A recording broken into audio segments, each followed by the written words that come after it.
ஏய் இப்ப என்ன நடந்துச்சுன்னு இந்த குதி குதிக்கிற? ஏய் இதுக்கு மேல என்னடி நடக்கணும்? உன் பாய் ஃப்ரெண்ட் கூட்டிக்கிட்டு ஸ்வேதா வெளிய போறா, நீ அவ பாய் ஃப்ரெண்ட் கூட. ச்சே, இதை விட லைஃப்ல வேற என்ன அசிங்கம் வேணும் பூஜா? அசிங்கமா இல்ல உனக்கு? ஏய் இதுல என்னடி அசிங்கப்படுறதுக்கு இருக்கு? மாடர்ன் லைஃப்ல இதெல்லாம் சகஜம்தான். We are all freak out girls. நீ கட்டுப்பட்டி எல்லாத்தையும் மனசுக்குள்ளேயே அனுபவிச்சுட்டு வெளியில அப்பாவியா நடந்துகிட்டு வேஷம் போடுற மிடில் கிளாஸ்.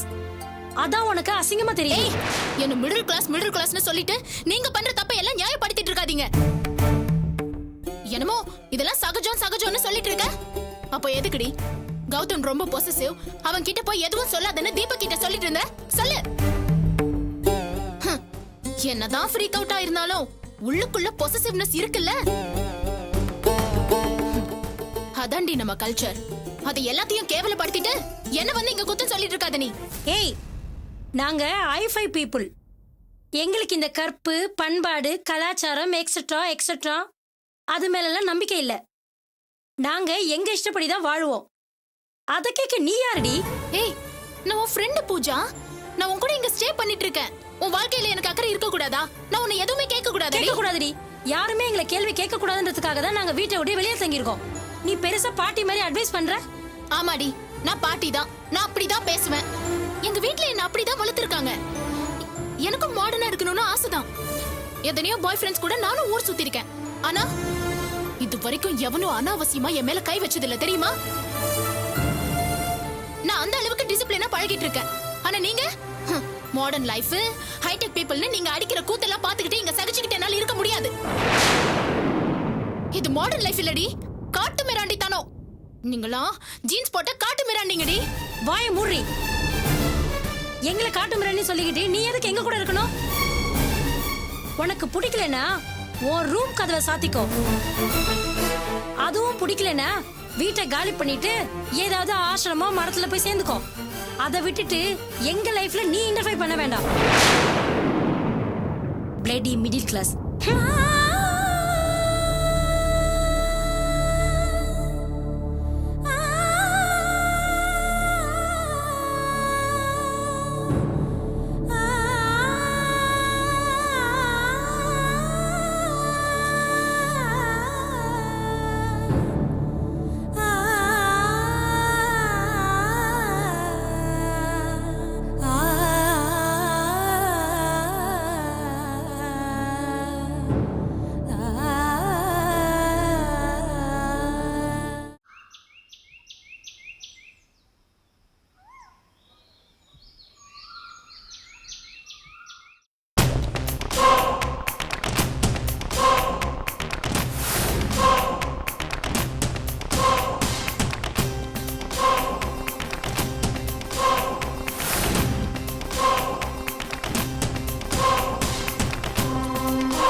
அர்ச்சனா,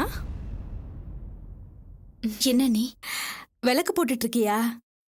ஆமா நீ. சரி சீக்கிரமா விளக்கேத்திட்டு வா. நாம 2 பேரும் மாங்காடு கோயிலுக்கு போயிட்டு வரலாம். என்ன நீ திடீர்னு மாங்காடு கோயிலுக்கு போலாங்கிறீங்க? ஏதாவது விசேஷமா? விசேஷம்தான். இன்னைக்கு நிறைஞ்ச வெள்ளிக்கிழமை.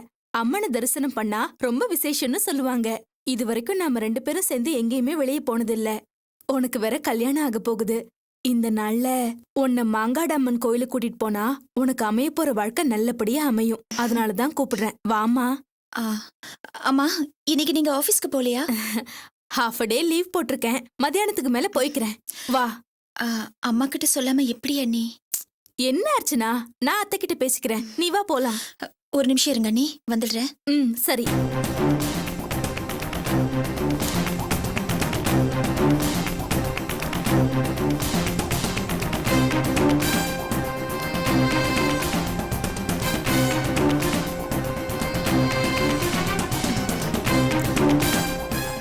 போலாம் நீ.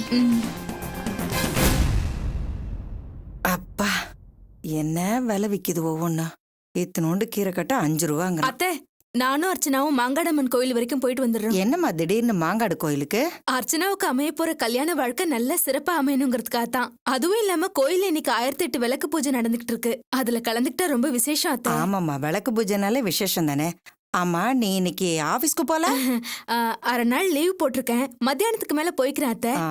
நீங்களும் வாங்கல அத்தை, கோயிலுக்கு போயிட்டு வந்துடலாம் 3 பேரும் சேர்ந்து. உங்க மாமா வேலை முடிச்சிட்டு வரும்போது கல்யாண பத்திரிக்கை வாங்கிட்டு வரேன்னு சொன்னாரு. பத்திரிக்கையை கோயிலுக்கு எடுத்துட்டு போய் கொடுத்துட்டு வரணும். நீங்க 2 பேரும் பத்திரமா பார்த்து போயிட்டு வாங்க. போலாமா? பரமா பார்த்து போயிட்டு வாமா.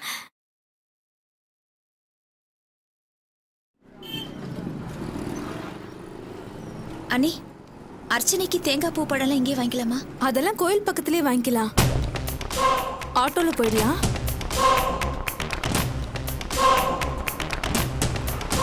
ஆட்டோ, மாங்காடு கோயிலுக்கு போகணும்.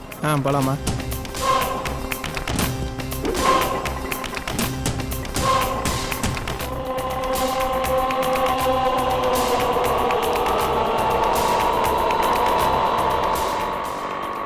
ஆட்டோ வர லெஃப்ட்ல திரும்பிக்கங்க. ஏமா என்னாச்சு? இந்த லெஃப்ட் திரும்பி போங்க. நேரா போனதாமா ஷார்ட்டு. இந்த பக்கம் ரோடு நல்லா இருக்காதுங்க, இந்த பக்கம் தான் ரோடு நல்லா இருக்கும். இந்த பக்கம் போங்களேன். வர வர ஆட்டோக்காரனுக்கே ரூட் சொல்றீங்களா?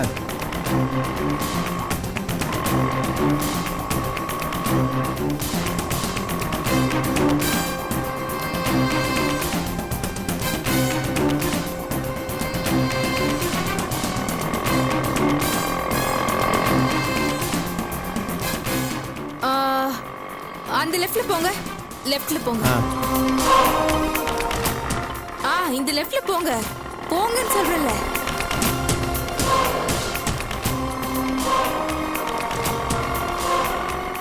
இந்த லெஃப்ட் இல்ல, சாரி, திரும்பிக்கங்க. அட என்னம்மா?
என்னமா அர்ச்சனா, என்னாச்சு? அண்ணி, அவர்தான் அண்ணி, அவர்தான்.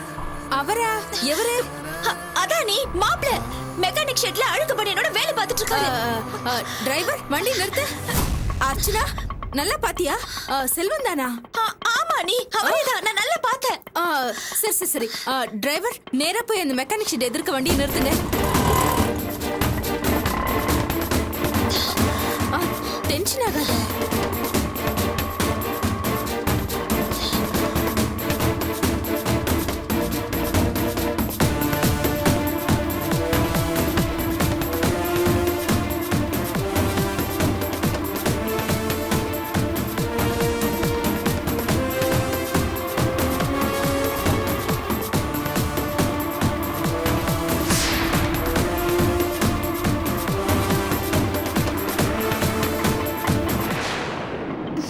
அண்ணி, அங்க பாருங்க நீ.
பாத்தீங்களா நீ? மாப்பிள்ள செல்வம் மாதிரி தான் இருக்கு. இவன் மெக்கானிக்கல் இன்ஜினியர் இல்ல போல இருக்கு. சாதாரண மெக்கானிக்கு நம்மள பொய் சொல்லி ஏமாத்திருக்கான். இவனை சும்மா விடக்கூடாது. முதல்ல இந்த விஷயத்தை அத்தை கிட்ட சொல்லி ஆகணும். டிரைவர், வீட்டுக்கு திரும்பி போங்க. நல்லா கன்ஃபார்ம் பண்ணி சொல்லுங்கம்மா. வீட்டுக்கா கோயிலுக்காமா? கன்ஃபார்மா தான்ப்பா சொல்றேன். வீட்டுக்கு தான் போகணும். உனக்கு தேவை என்ன? பணம் தானே, அதை நான் தரேன். விடு ஆட்டோவை.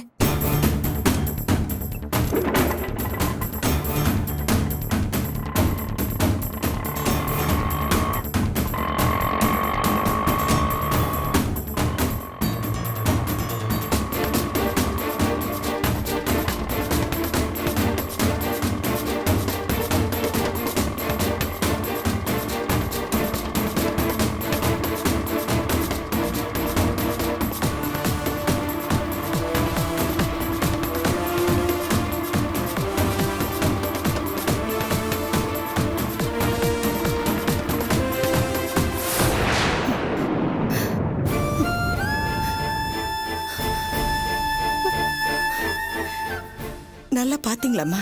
அது மாப்பிள்ள தானா? நல்லா பார்த்தோம் அத்தை. அது கன்ஃபார்மா மாப்பிள்ளையே தான். நான் கூட முதல்ல பார்க்கல. அர்ச்சனா தான் பார்த்து என்கிட்ட சொன்னா. நான் நம்பல.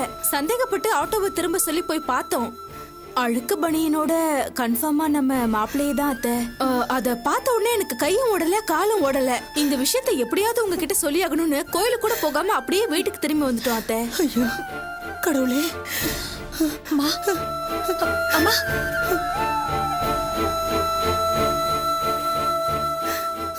என் நெஞ்செல்லாம் பதறுது. இப்படியா பொய்யெல்லாம் சொல்லுவாங்க? என்னால நம்பவே முடியலையே.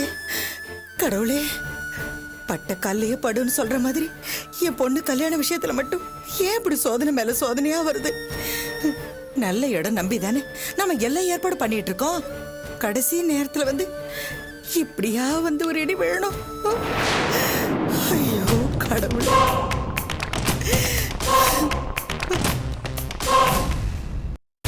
நான் இதை சும்மா விட மாட்டேன்.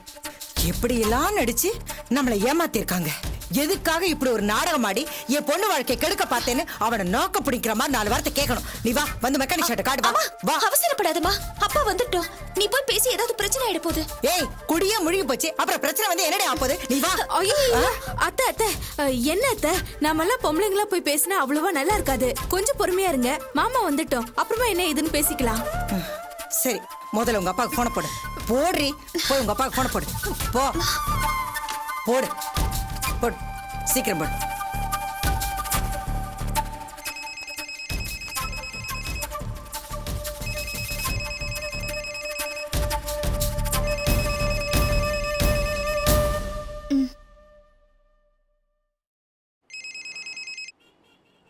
ஹலோ. என்னங்க, நம்ம மோசம் போயிட்டங்க. நம்ம பொண்ணோட வாழ்க்கை இப்படி ஆகும் நான் நினைச்சு கூட பாக்கலைங்க. சிவகாமி, என்ன சொல்ற? ஏன் இப்படி புலம்புற? நம்ம அர்ச்சனாக்கு ஒரு மாப்பிள்ளை பாத்திருக்கமே. அந்த மாப்பிள்ளை இன்ஜினியர் இல்லையா, சாதாரண மெக்கானிக்கா.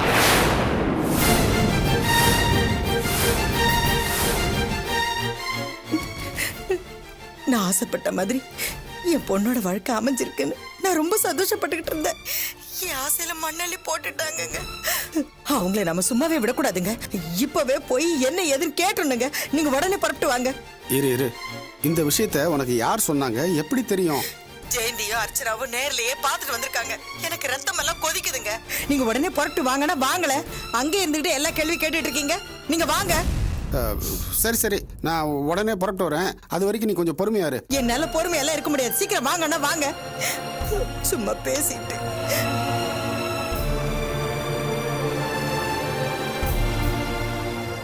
எப்படி தெரியும் உங்களுக்கு?